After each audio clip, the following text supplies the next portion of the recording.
discrimination depresses employees' wages, prevents the maximum utilization of labor resources, and constitutes an unfair method of competition. The Equal Pay Act was passed in 1963 to combat this problem. It requires that both men and women be given equal pay for equal work. The Act covers all forms of employment compensation, including wages or salary, overtime pay, bonuses, stock options, profit-sharing plans, life insurance, health insurance, vacation and holiday pay, allowances, hotel accommodations, expense reimbursement, and all other benefits. By following the Act, businesses will not only avoid fines and litigation, but they'll improve employee morale and increase the level of talent in their organization.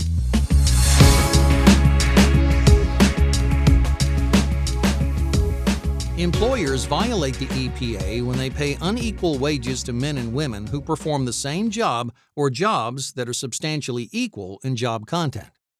Jobs are considered to be substantially equal when they have duties or criteria that are closely related or very much alike, and that are performed in the same or similar establishments under similar working conditions. A job content comparison is performed by analyzing the skill, effort, and responsibility needed to perform the jobs. Each factor must be examined to determine if jobs are equal.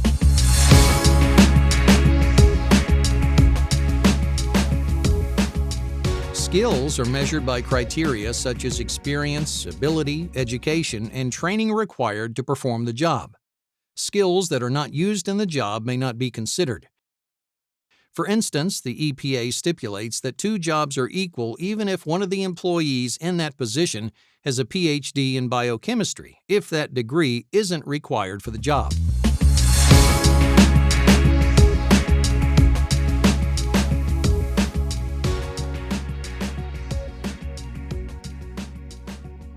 Effort is defined by the amount of mental or physical exertion needed to perform the job.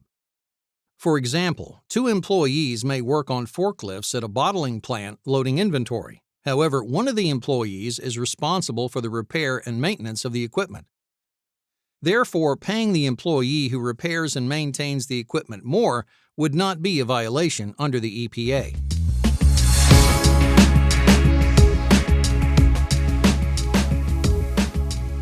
Responsibility is determined by the degree of accountability required in performing the job.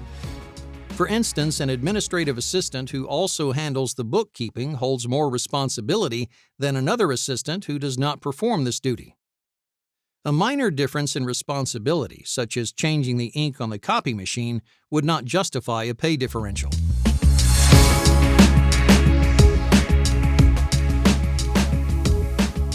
Working conditions are determined by two factors: physical surroundings like temperature, fumes and ventilation, and hazards. Therefore, if working conditions are substantially different, then compensation may be different. For example, an employee who works outside in extreme weather conditions may be paid more than an employee who works exclusively indoors. It's important to note that the prohibition against compensation discrimination under the EPA only applies to jobs within an establishment. An establishment is the specific physical space the business occupies rather than an entire business consisting of several places of business. Geographically separate locations of business can be considered one establishment if the same administrative unit hires employees, sets compensation, and assigns them to separate work locations. However, the working conditions in these separate locations must be substantially similar.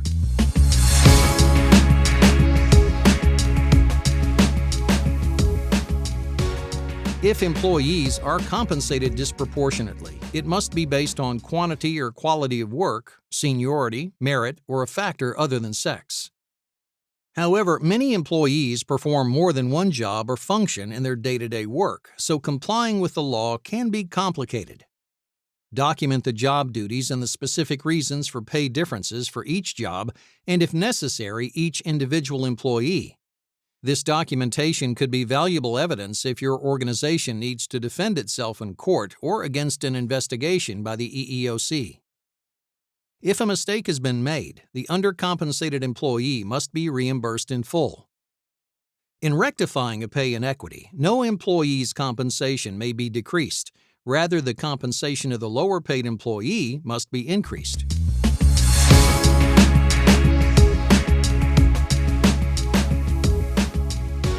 Merit-based earnings and incentive systems are another way to ensure compliance with the EPA. These systems use objective metrics that focus on quantity and quality of production, taking gender out of the equation. For the system to work, it must be followed for each and every employee. There can be exceptions as long as they're not based on sex and they're documented.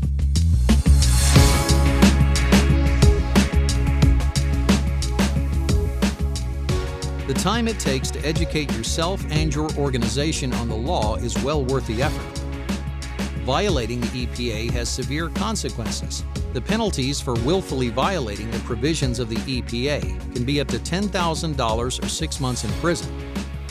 Additionally, violating the EPA can lead to fines and lawsuits, negative exposure in the media, and the loss of talented employees. It's up to every manager and supervisor to make sure their organization benefits from all of the positive aspects of following the law. Companies who comply with the law have higher employee morale, are more productive and efficient, and hire from a larger pool of talented applicants.